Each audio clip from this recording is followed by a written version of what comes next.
एक बार की बात है। एक घने जंगल में एक बाघ और हाथी के बीच प्रतिस्पर्धा हो रही थी।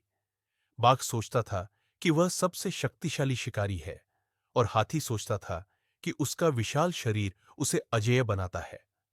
वे अक्सर एक दूसरे के खिलाफ ताकत दिखाने की कोशिश करते थे। एक गर्मी की दोपहर में बाघ पानी की तलाश में नदी के किनारे आया। वह तीव्र गर्मी से थक गया था। जैसे ही उसने नदी का पानी देखा, वह अपनी प्यास बुझाने के लिए चला गया। लेकिन जैसे ही वह फिसलन भरे किनारे पर खड़ा हुआ, अचानक उसका पैर फिसल गया। वह नदी की धारा के साथ बहता हुआ बीच नदी में जाने लगा। बाघ किनारे पर लौटना चाहता था, लेकिन दुर्भाग्यवश वह तैरना नहीं जानता था। वह घबराकर चिल्लाया, मुझे बचाओ, क्या कोई है? तभी पास खड़े हाथी ने बाघ की चीख सुनी। पहले तो उसने सोचा, यह मेरा प्रतिद्वंद्वी है, मैं इसकी मदद क्यों करूं?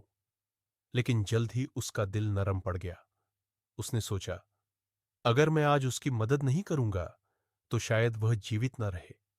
प्रतिस्पर्धा जीवन से अधिक मूल्यवान नहीं है। तुरंत ही हाथी ने अपनी लंबी सूंड नदी की ओर बढ़ाई और बाघ को उसे पकड़ने का इशारा किया। बाघ पहले तो थोड़ा शर्मीला हुआ, लेकिन बचने के लिए उसने हाथी की सूंड को कसकर पकड़ लिया। हाथी ने अपनी ताकत से बाघ को धीरे धीरे नदी के किनारे खींच लिया। बाघ कुछ देर तक हांफता हुआ बैठा रहा। उसका अभिमान एक क्षण में पिघल गया।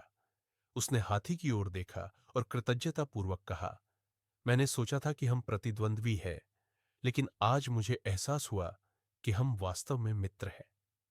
हाथी मुस्कुराया और बोला, सच्ची ताकत दूसरों की मदद करने में निहित है। उस दिन के बाद से हाथी और बाघ ने कभी एक दूसरे को प्रतिद्वंद्वी नहीं माना। वे दोस्त बन गए और जंगल के अन्य जानवरों को सिखाया, दोस्ती, करुणा और मदद की शक्ति सबसे महान है।